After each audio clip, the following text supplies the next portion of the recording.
영혼의 동공이 열려야 삽니다라는 제목으로 함께 말씀을 나누겠습니다. 지난주에 소개했지만 우리 교회 강민경 성도님이 쓰신 40 불안의 서랍을 열어보았습니다를 보면 부자도 같은 소갯말이 나옵니다. 뇌졸중을 겪은 착한 아이 컴플렉스 내향인의 내 살 길 찾는 여정, 이렇게 나오는데요.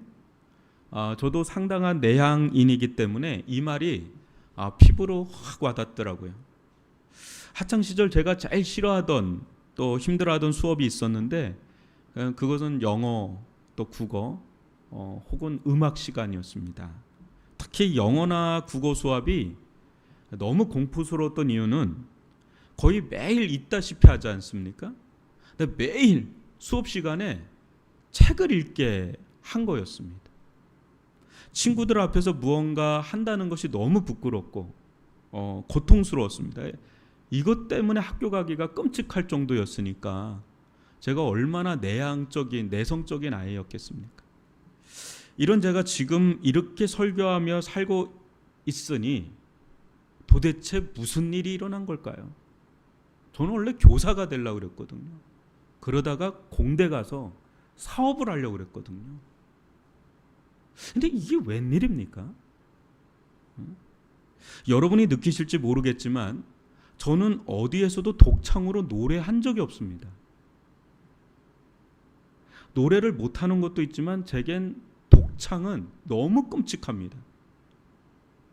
노래방을 안 갑니다. 원래도 안 가지만 더 안 갑니다. 가끔 권사의 모임을 하면 앞에 나와서 노래하신 멋쟁이 권사님들, 집사님들이 저희 교회에 계세요. 너무 부러워요. 너무너무 부러워요. 그러면 이런 질문을 할 법합니다. 목사님, 그래가지고 어떻게 매주 이렇게 사람들 앞에서 설교하십니까? 설교는 괜찮으세요? 제가 매주마다 설교할 수 있는 유일한 이유는 설교가 저를 피하라거나 제 이야기를 하는 것이 아니기 때문입니다. 만약 설교가 저를 피하라 한다거나 제 이야기를 하는 거라면 저 같은 사람은 아마 죽었다 깨나도 억만금을 줘도 설교와 목회는 가장 할 수 없는 일, 가장 끔찍한 일일 겁니다. 그러나 저는 제가 아닌 예수 그리스도를 전합니다. 제 이야기가 아닌 하나님의 말씀을 전합니다. 여러분들에게 저를 드러내거나 전할 이유가 없습니다.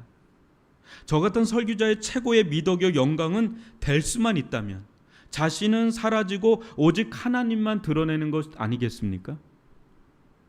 제 자신을 드러내지 않아도 된다는 점에서 저는 매우 큰 자유함을 느낍니다. 그래서 할 수 있는 거예요. 무엇보다 예수님이 너무나 자랑스럽기에 당당하고 자신감이 생깁니다. 저는 구질구질해도 예수님은 너무 좋기 때문에, 확신이 있기 때문에 전 자신감이 있는 거예요. 당당한 겁니다. 동시에 예수님이 아니기 때문에 늘 아무것도 아니라는 생각을 또 합니다. 유일한 괴로움은 예수님을 더 잘 드러내지 못한 것, 그게 유일한 고통입니다. 너무너무 고통입니다. 더 잘 드러내면 얼마나 좋을까? 누구에게나 당당하지만 교만하지 않고요. 누구에게나 겸손하지만 비굴하지 않으려면 인생의 지지 기반, 이 뿌리를 어디에 두고 사느냐가 중요합니다. 만약 세상을 기준으로 삼아 산다면 우리는 주가 등락처럼 살 겁니다. 오르락 내리락. 늘 상대적 비교의식 속에 잘 나갈 때는 세상 모든 것을 가진 것처럼 교만해지기 쉽고요. 그렇지 못할 때는 세상 모든 것을 잃은 사람처럼 절망 속에 살아가기 쉽습니다. 요즘처럼 비교 문화, 경쟁 문화가 극성인 사회에서 누구보다 당당하나 누구보다 겸손하게 살 수는 없을까요? 여기 비범할 정도로 탁월한 담대함과 겸손을 지닌 인물이 있습니다. 바로 세례 요한이지요. 세례 요한이 얼마나 대단한 인물이었는지는 지난번 살펴봤지만 다시 한번 상기시켜 드리겠습니다. 세례 요한은 당시 내가 그리스도가 아니냐, 메시아가 아니냐, 인류를 구원할 구원자가 아니냐, 엘리야가 아니냐, 모세와 같은 선지자가 아니냐 할 정도로 당대 최고의 인플루언서였습니다. 예수님도 인간으로 태어난 자 중에 가장 큰 자라고 칭찬했을 정도였으니 이 정도면 말 다 한 거죠. 그러나 그는 언제나 겸손했습니다. 그는 얼마든지 자신을 드러낼 수 있었음에도 한없이 자신을 낮추었고요, 한없이 낮춤에도 서슬프런 왕에게조차도 조금도 주눅들지 않고 담대하게 회개하라 외쳤습니다. 과연 이 사람은 어떤 자입니까? 어떻게 이렇게 살 수 있었을까요? 세례 요한은 마치 자신이 없는 자처럼 살았습니다. 그는 세상 누구와 비교할 것도 경쟁할 것도 없이 살았습니다. 이유는 하나죠. 그는 오직 한 분, 세상 모든 것을 압도적으로 능가하는 너무나 크고 위대하신 분 앞에 살았기 때문이죠. 그분 앞에 설 때면 자신을 한없이 낮출 수 있었고 동시에 그분께 속했기에 누구에게나 당당할 수 있었습니다. 이때 세례 요한은 자기를 드러내거나 자기 이야기를 할 필요가 없었습니다. 그는 오직 자신을 부르신 분을 드러낼 뿐이었습니다. 자, 오늘 모든 사람이 주목하던 세례 요한이 우리를 어디로, 누구에게로 이끌어가는지 보십시오. 그래 그가 주목하던 분을 우리 또한 볼 수 있길 바랍니다. 또한 그분을 주목할 때 우리에게 어떤 일이 일어나는지도 살펴보겠습니다. 여러분 29절 보십시오. 이튿날 요한이 예수께서 자기에게 나아오심을 보고 이르되 보라, 세상 죄를 지고 가는 하나님의 어린 양이로다. 요한은 목적지가 아니라 표지판이라였습니다. 태양을 가리키는 손가락이지 태양이 아니라 하였지요. 2주 전이니까 좀 생각이 안 날 수 있는데 3주 전이니까. 그렇다면 그가 가리키는 태양은 누구입니까? 다시 한번 그의 생생한 음성을 들어보십시오. 요한이 예수께서 자기에게 나오심을 보고 이르되 보라, 세상 죄를 지고 가는 하나님의 어린 양이로다. 요한은 자신에게 쏟아지는 최절정의 스포트라이트를 이 순간 예수님께 돌립니다. 이유는 이렇습니다. 여러분, 저 예수란 분을 보십시오. 그야말로 온 세상 죄를 지고 가는 하나님의 어린 양입니다. 무슨 친분이 있어서 한 말이 아닙니다. 그 또한 들은 거지요. 광야에 있을 때 하나님의 계시의 음성을 들은 겁니다. 내 뒤에 한 사람이 올 텐데 그는 세상 죄를 지고 가는 하나님의 어린 양이다. 그러다 예수라는 자가 자기에게 다가올 때 하나님께서 재차 말씀하신 겁니다. 저가 바로 내가 말한 그다. 그때 그는 세상 모든 사람들이 듣도록 외쳤습니다. 그는 사람들을 자신에게 주목시킬 하등의 이유가 없었습니다. 그는 자신의 사명, 자신의 존재 이유와 목적을 명확히 알고 있었습니다. 그것은 온 인류를 구원할 구원자를 맞이할 수 있도록 준비시키는 것, 소개하는 것이었습니다. 내가 할 일이 분명할 때 경계선도 분명해지죠. 저는 이 대목에서 첫 번째 도전하고 싶은 것이 있습니다. 그것은 여러분이나 저나 무엇을 주목하며 사느냐, 무엇을 그토록 뚫어지게 보고 사느냐는 겁니다.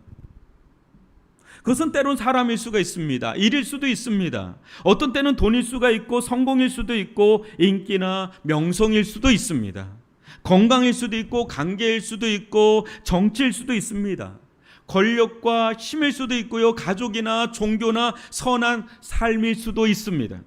쾌락일 수도 있고 로맨스일 수도 있겠습니다.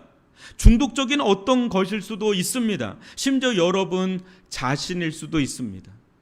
여러분들은 뭘 뚫어지게 주목하며 살고 계십니까?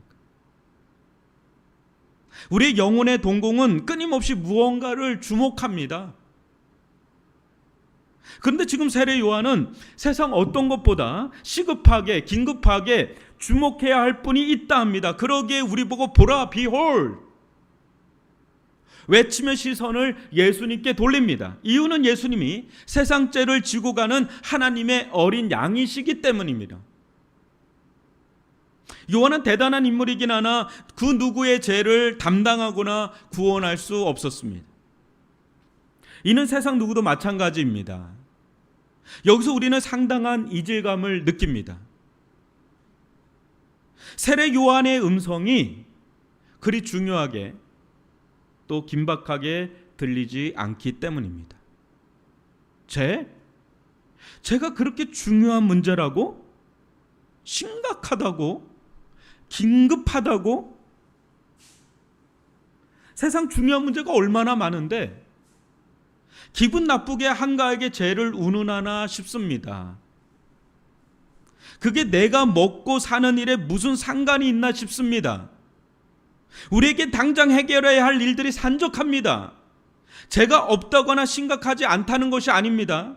그러나 그 문제는 우선순위에서 저 멀리 떨어져 있습니다. 우리에겐 그 말고도 시급하고 다급한 문제들이 많습니다. 그러니 예수님이 보일 리 있겠습니까? 주목할 수 있겠습니까? 우리에겐 나를 도와줄 사람이 더 중요합니다. 돈이 더 필요합니다. 내 인생을 성공으로 이끌 일이 잘 되는 것, 잘 풀리는 것이 더 중요합니다. 예수를 무시하는 것이 아닙니다. 나의 제 문제를 가볍게 본다는 것도 아닙니다. 그러나 그건 나에게 최우선순위는 아닙니다. 나의 구원자는 지금 내가 필요로 하는 것, 내가 원하는 것을 해줄 그것이 구원자입니다. 예수는 저 여유 있을 때, 좀 한가해질 때, 손 좀 돌리고 날 때, 그때 찾아도 괜찮지 않습니까? 싶은 거죠. 와닿지 않아요. 세례 요한의 외침이 와닿지 않아요. 여러분은 어떻습니까? 과연 세례 요한의 외침에서 보듯 예수님을 주목하고 사십니까? 솔직히 말씀드리자면 여러분의 죄가 드러나지 않는 이상 예수님을 주목하기란 어렵습니다. 이는 마치 암 하나 없는 건강한 사람 보고 저 병원에 저 의사에게 가보라는 것보다 더 어려운 일이에요. 건강한데 병원이고 의사고 뭐가 그리 필요하겠습니까? 그러나 상황이 바뀌어 심각한 암에 걸렸다고 생각해 보십시오. 그러면 여러분이 이전에 하던 모든 것들은 눈에 들어오지 않을 겁니다.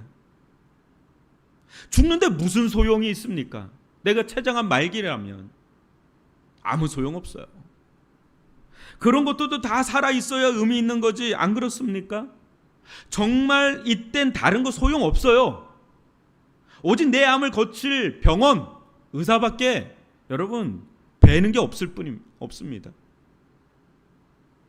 그래서 예수님도 일찍이 말씀하신 거예요. 마태복음 9장 12, 13절 보니까 예수께서 들으시고 이르시되 건강한 자에게는 의사가 쓸데 없고 병든 자에게라야 쓸데 있느니라. 나는 의인을 부르러 온 것이 아니요 누굴 부르러 왔다고요? 죄인을 부르러 왔노라. 우리는 누구나 자기 인생이 잘 되길 바랍니다. 이 말은 누구나 자기 인생이 구원되길 바란다는 것이기도 합니다. 이런 삶에서 나는 벗어나고 싶다, 이런 삶에서 나는 구원받고 싶다라는 거죠. 그런데 우리 인생의 구원 목록에 생각보다 죄로부터 구원받고 싶다는 항목이 없습니다. 우리는 그저 좀 더 잘 살고 싶습니다. 이 세상에서 많은 것을 가지고 누리고 싶을 뿐입니다. 병 없이 건강하고 오래 살고 싶습니다. 하는 일마다 정말 잘 되었으면 좋겠습니다. 우리 자녀가 우리보다 더 잘 되었으면 합니다. 그래서 우린 정말 열심히 삽니다. 필요하다면 하나님께 간절히 기도하기도 합니다. 그러나 우리는 죄로부터 구원받기를 다른 무엇보다 원하지는 않습니다. 다른 것이 더 중요하고 시급하고 심각하다 보기 때문이죠. 그러나 세례 요한은 다릅니다. 예수님은 훨씬 더 다릅니다. 예수님은 세상 그 무엇보다 제 문제가 해결되는 걸 가장 중요하게 여겼기 때문이죠. 여기서 죄는 한마디로 하나님과의 관계의 끊어짐입니다. 하나님과 관계가 트러블이 있다고 그게 여러분 엄청 심각하게 느끼는 사람 있나요? 내가 아픈 게 더 심각하죠? 내 자녀가 아픈 게 더 심각하죠? 자, 여러분의 사랑하는 자녀가 있습니다. 그 자녀가 모든 것이 다 잘 되었다고 해봅시다. 그러나 그 자녀가 여러분과 관계가 끊어진 채 아무 상관없이 산다면 여러분 편에선, 부모 편에선 무엇이 가장 심각한 문제겠습니까? 자녀가 잘 살고 있으니 괜찮습니까? 그게? 아니잖아요. 자녀와의 관계가 회복되는 거 아니겠습니까? 자녀는 관계가 끊어져도 조금의 문제의식 없이 잘 살 수 있을지 몰라도 부모는 다른 겁니다. 부모는 한시도 한순간도 자녀를 잊을 수 없죠. 자녀와 단절되어 사는 것보다 부모에게 고통과 아픔은 없습니다. 이 말을 바꿔 생각하면 부모와 단절된 채 사는 것이 자녀 편에서도 정말 행복할까요? 부모 없이 고아처럼 사는 것이 정말 만족스러울까요?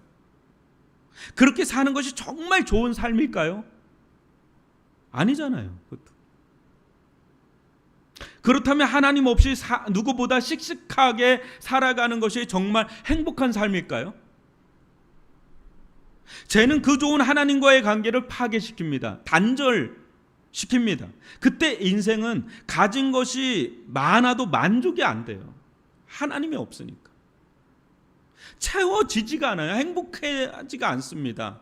무언가 모를 불안, 염려, 근심, 걱정, 회의감, 허무함, 두려움 속에 마음의 평안과 깊은 평안과 기쁨을 잃어버려요. 이유를 모르겠어요. 채워지지가 않아요. 잠깐 채워지는 것 같은데 채워지지가 않아요. 영구적으로. 죄는 하나님으로부터 오는 모든 좋은 것들을 차단시킵니다. 하늘의 복음로가 끊어진 채 사는 세상은 한정된 자원을 서로 더 갖겠다며 더 빼앗겠다며 치고받고 싸우는 악순환의 고리 속에 살아갑니다. 세상은 그 어느 때보다 이기적이고 더 경쟁적이고 더 공격적으로 변하여 남을 죽여서라도 나 살고 보자는 심정으로 살아가지요. 그때 사는 것이 너무나 힘들고 고달파집니다. 죽을 것처럼 외롭습니다. 지옥이 따로 없음을 경험합니다.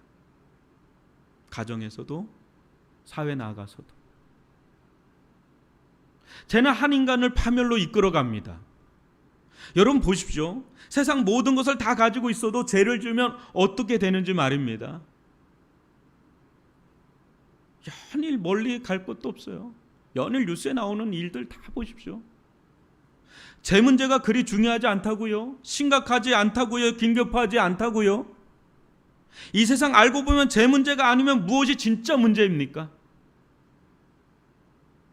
한 사람이 무너지는 자리에 항상 있는 것은 심각할 정도의 죄 아닙니까?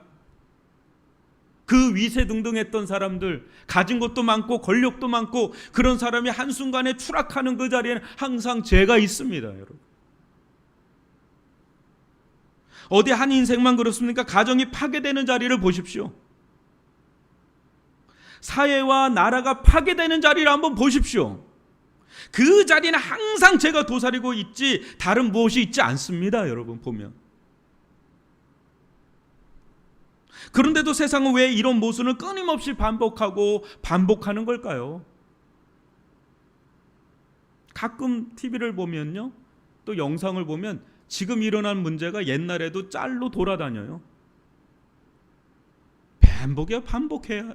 옛날에 있었던 일 또 일어나고 또. 왜 그런지 아십니까? 우리 스스로의 힘으론 죄의 문제를 해결할 수 없어서 그렇습니다. 교만 해결할 수 있습니까? 여러분 불의함을 해결할 수 있습니까? 없어요. 죄의 절대적인 지배의 영향 권세 아래 있기 때문입니다. 우리 힘으로 안 돼요. 누군가가 이 죄의 감옥으로부터 끄집어내 주지 않으면 우리는 아무것도 할 수 없습니다. 오히려 죄로부터 벗어나려 하면 할수록 더 절망하게 될 겁니다. 못하는데 계속 해야 되니까 번번이 실패해요. 그러니 죄로부터 벗어나려는 모든 시도를 포기하십시오. 저나 여러분이나 죄 문제에 있어서는 췌장암 말기에 걸린 환자처럼 무능합니다. 수많은 사람들의 수많은 시도가 있었습니다. 우리 또한 얼마나 죄를 이겨보려고 짓지 않으려고 애씁니까? 그러나 됩니까? 그래서 포기하라는 겁니다. 내 힘으로 하는 걸 포기하라는 겁니다. 우리는 제 문제에 있어서 말기 암 환자와 같은 자입니다. 그러니까 대신에 인정하십시오. 나는 암 환자입니다. 나는 죄인이 아니라 빡빡 우기기보다는 인정하는 거예요. 나는 죄인입니다. 거기서부터 시작해요. 나는 죄인입니다. 그리고 여러분의 죄를 철회하기 위해 오신 예수님께 내어 맡기십시오. 세례 요한이 소개하는 예수님은 세상 죄를 지고 가는 하나님의 어린 양입니다. 여러분이 그렇게 짊어지고 가던 죄, 짊어지려던 그 죄를 제발 내려놓으십시오. 못해요, 여러분. 내려놓으세요, 제발. 포기하라는 거예요. 내려놓으세요, 그거를. 예수님께 안심하고 내려놓으셔도 됩니다. 안심해도 돼요. 예수님께 내려놓으셔도 된다는 거예요. 예수님께 미안해하지 마십시오. 그것은 여러분이 스스로 질 수 있다는 교만의 또 다른 표현이에요. 여러분의 죄를 지기 위해 오신 분이시니 예수님께 내어 맡기셔도 돼요. 내어 맡기십시오. 여러분이 할 수 없습니다. 세례 요한도 할 수 없고요. 그 어떤 거룩한 선지자나 목회자도 할 수 없습니다. 오직 예수님만이 이 일을 행할 수 있는 유일한 구원자이십니다. 예수님이 어떤 분이시기에 그렇습니까? 30절을 보십시오. 우리하고 달라요. 내가 전에 말하기를 내 뒤에 오는 사람이 있는데 나보다 앞선 것은 그가 나보다 먼저 계심이라 한 것이 이 사람을 가리킴이라. 34절도 볼까요? 내가 보고 그가 하나님의 아들이심을 증언하였노라 하니라. 사자 새끼가 사자인 것처럼 여러분의 아들이나 딸도 사람인 것처럼 하나님의 아들 예수 그리스도 또한 하나님이십니다. 그러기에 예수님보다 먼저 태어난 자임에도 세례 요한은 예수님이 먼저 선제하여 계신 분이라고 하는 겁니다. 예수는 비록 인간의 모습으로 인간의 몸으로 오셨지만 본체는 창조의 하나님이요 영원한 하나님 그 자체이십니다. 그러기에 예수님은 우리와 달리 죄가 없으시지요. 하나님이시니까요. 그러나 예수님은 우리를 위해 우리 죄를, 나의 죄를 짊어지셨습니다. 여기서 죄는 단수로 나와요. 원어에 보면. 즉 여러분이 죄를 지을 때마다 죄를 하나하나 짊어진다기보다, 죄송한 표현이지만은요, 죄덩어리인 여러분의 존재 자체를 짊어지셨다는 겁니다. 즉 사과나무에 사과 열매가 맺히는 것처럼 죄악의 열매 하나하나를 없애는 것이 아니라 아예 죄 공장 같은 이 죄의 나무를 없애야, 새롭게 해야 죄가 해결되는 거 아니겠어요? 아무리 열매 따면 뭡니까? 계속해서 이 뿌리에서부터 나오는데 아예 뿌리부터 그냥 나무를 통째로 그냥 없애야 열매를 없앨 것 아닙니까? 그러기에 예수님은 머리부터 발끝까지 잿덩어리인 우리를 다 당신이 흡수하셨습니다. 껴안으신 거예요. 농개처럼 딱 껴안은 거예요. 그로 인해서 하나님의 아들 예수님은 죄 그 자체가 되셨다고 나옵니다. 고린도후서 5장 21절을 보십시오. 하나님이 죄를 알지도 못하신 이를 우리를 대신하여 뭐로 삼았다고요? 잿덩어리로 삼았다. 죄 그 자체로 삼으신 것은 우리로 하여금 그 안에서 하나님의 의가 되게 하려 하십니다. 우리 자체가 죄인데, 그래서 죄인인데 예수님이 우리 대신 죄 자체가 되셔서 하나님의 진노와 심판을 오롯이 받으셨습니다. 그렇게 예수님은 하나님의 어린 양으로 죽으셨습니다. 지금 세례 요한의 눈에 하나님의 아들 예수님이 앞에 계신 것도 감당할 수 없는 일인데, 예수님이 자신뿐 아니라 온 세상 죄를 짊어지고 친히 하나님의 어린 양이 되어 죽으시는 것을 볼 때 그의 눈에 어떻게 보였겠습니까? 감당할 수 없는 은혜에 사로잡히는 거죠. 자기도 죄인이니까요. 세례 요한의 외침은 그래서 간격에 찬 복음 중에 복음입니다. 보라, 세상 죄를 지고 가는 하나님의 어린 양이다. 이거보다 세상에 기쁜 소식은 없다는 거죠. 사랑하는 성도 여러분, 여러분을 괴롭히는 문제는 다름 아닌 여러분의 죄임을 아십니까? 여러분 안에 그 어떤 시기와 질투, 비교 의식이 없다면 얼마나 좋을까요? 여러분 안에 그 어떤 절망과 낙심, 미움과 불평과 원망이 없다면 얼마나 좋을까요? 여러분 안에 그 어떤 교만이나 정욕, 분노나 욕망이 없다면 얼마나 좋을까요? 여러분 안에 그 누구도 품을 수 있는 사랑과 용서, 인내와 자비, 긍휼과 은혜로 충만하면 얼마나 좋을까요? 여러분 안에 그 무엇도 견디고 참을 수 있는 오래 참음과 열심, 성실과 부지런함, 진실함과 순전함, 불굴의 믿음과 흔들리지 않는 소망으로 충만하면 얼마나 좋을까요? 여러분이 늘 만족과 기쁨, 자유와 행복으로 충만하면 얼마나 좋을까요? 그러나 우리의 현실은 그렇지 않습니다. 우리는 마치 죄의 나무처럼 그렇게 살지 않으려고 해도 늘 죄를 짓고 삽니다. 그러니 다시 한번 권면합니다. 인정하십시오. 나는 죄인이라고 말입니다. 이를 부정하며 살기보다 인정하며 살 때 살 길이 열립니다. 여러분, 죄인이라 인정하며 사는 게 쉬울까요? 죄인이 아니라며 부정하며 사는 게 쉬울까요? 솔직히 후자가 쉬워요. 난 죄인 아니다. 그러나 보십시오. 성관이 문제로 요즘 세상이 시끌시끌한데 누구 하나 난 죄인입니다 인정하는 사람이 있는지 말입니다. 왜 그렇습니까? 그 속엔 자기 죄를 자기가 감당해야 될 것 같아서 그런 거예요. 내 죄를 내가 지고 가야 되니까. 그러나 오늘 말씀에서는 우리는 우리 죄를 감당할 수 없습니다. 질 수가 없어요. 그래서 인정하라는 겁니다. 나는 내 죄를 지고 갈 수 없다. 감당할 수 없다. 그러니 수고하고 무거운 죄짐을 지고 사는 죄인들이요, 여러분의 죄를 지고 가려는 모든 시도를 중단하십시오. 여러분이 지고 가기엔 죄는 너무나 무겁습니다. 여러분의 죄를 예수님께 내어 맡기십시오. 이게 믿음입니다. 우리는 오직 믿음으로 구원받지 여러분이 얼마나 착하게 사느냐, 교회 나와 얼마나 열심히 봉사하느냐, 얼마나 죄를 짓지 않고 사느냐에 달려있지 않아요. 그러면 성경이 이렇게 기록되어 있지 않고 예수님도 올 필요가 없습니다.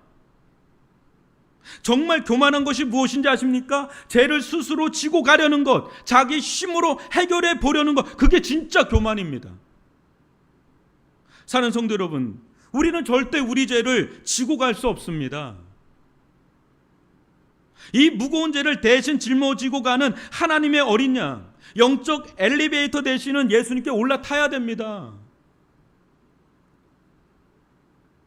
그 길이 우리가 살 유일한 길입니다. 그러기에 세례 요한은 목이 터져라 외치는 겁니다. 보라, 세상 죄를 지고 가는 하나님의 어린 양이로다. 이 외침은 온 세상 천지에 천둥처럼 울려 퍼져야 할 메시지죠. 세상은 이것이 없어서 문제다, 저것이 없어서 문제다 아우성치지만 정작 문제의 핵심에는 접근도 하지 못합니다. 그것은 죄 문제이기 때문에 그렇습니다.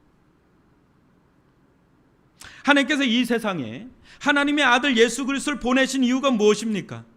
하고 많은 일 중에 왜 예수님은 유독 세상에 오신 이유를 이것으로 삼았을까요? 할 일도 많고 할 수 있는 일도 많은데 하나님이 우리가 무엇을 원하는지 몰라서 그런 걸까요? 아닙니다. 진짜 문제는 가려져 있습니다. 진짜 문제는 췌장암처럼 꽁꽁 숨겨져 있습니다. 진짜 문제는 하나님과 단절된 겁니다. 이로부터 모든 문제들이 발생하기에 하나님께서 이 문제를 해결하기 위해 세례 요한도 보내시고 예수님도 보내신 겁니다. 정치가 문제라고요? 교육이 문제라고요? 예, 문제입니다. 근데 뿌리는 아닙니다. 뿌리는 하나님과 단절된 겁니다. 그게 해결 안 되면 나머지는 아무리 땜빵하듯이 해도 그냥 감기 바이러스가 잡히지 않는 한 그냥 콧물 닦아주고 해열제 주는 것밖에 안 됩니다. 계속 바이러스 내 안에 있는데 그와 같은 거예요. 예수 그리스도를 통해 하나님과 관계가 회복될 때 그러면 어떤 일이 일어날까요? 32절로 33절을 볼까요? 요한이 증언하여 이르되 내가 보매 성령이 비둘기같이 하늘로부터 내려와서 그의 위에 머물렀더라. 나도 그를 알지 못하였으나 나를 보내어 물로 세례를 베풀라 하신 그이가 나에게 말씀하시되 성령이 내려서 누구 위에든지 머무는 것을 보거든 그가 곧 성령으로 세례를 베푸는 이인 줄 알라 하였기에.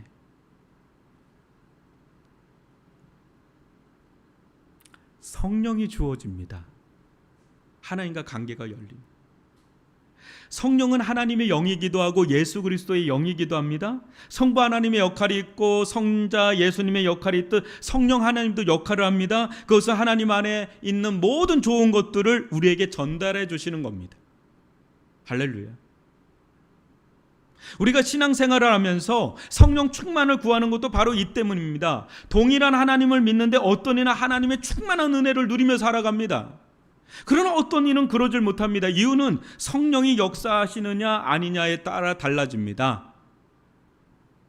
우리도 어느 시기에는 하나님의 은혜로 충만하다가도요, 어느 때는 메마른 삶을 살아갈 때가 있지 않습니까?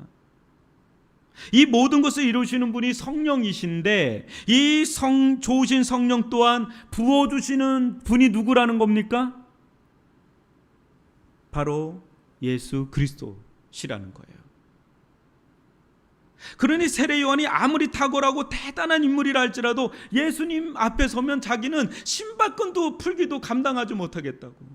그 노예가 하는 일이거든. 근데 자기 노예만도 안 된다라는 걸 얘기를 해요. 그 정도로 예수님은 탁월하신 분.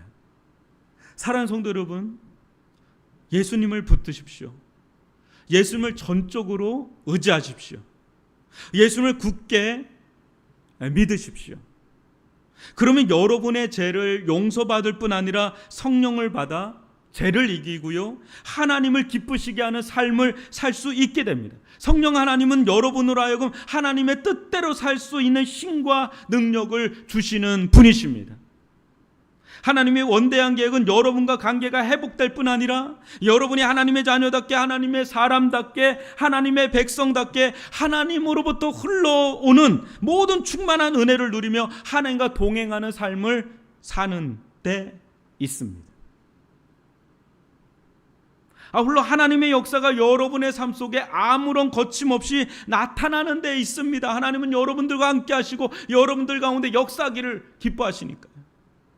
이 일을 위해 예수님은 여러분에게 성령을 보내길 기뻐하십니다. 그러니 예수님을 통해 성령을 구하십시오. 성령이 여러분에게 역사하면 할수록 여러분은 이 세상에서 하나님의 나라를 누리며 하나님을 경험하며 하나님의 일을 하며 하나님께 영광을 돌리며 열매 맺는 삶을 살게 될 것입니다.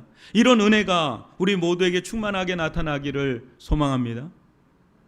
사랑하는 성도 여러분, 세상에 크고 작은 불빛들이 있고 중요하다지만 태양과도 같은, 아니 태양으로도 표현하기 벅찬 예수 그리스도, 인간으로 태어난 자 중에 가장 크다 일컬음을 받던 세례 요한도 지금 자기 손가락으로 가리키고 있는 예수 그리스도, 예수 그리스도를 여러분 인생 가운데 한복판으로 가장 중심 자리에 모시고 사십시오. 그분에게서 절대 눈을 떼지 마십시오.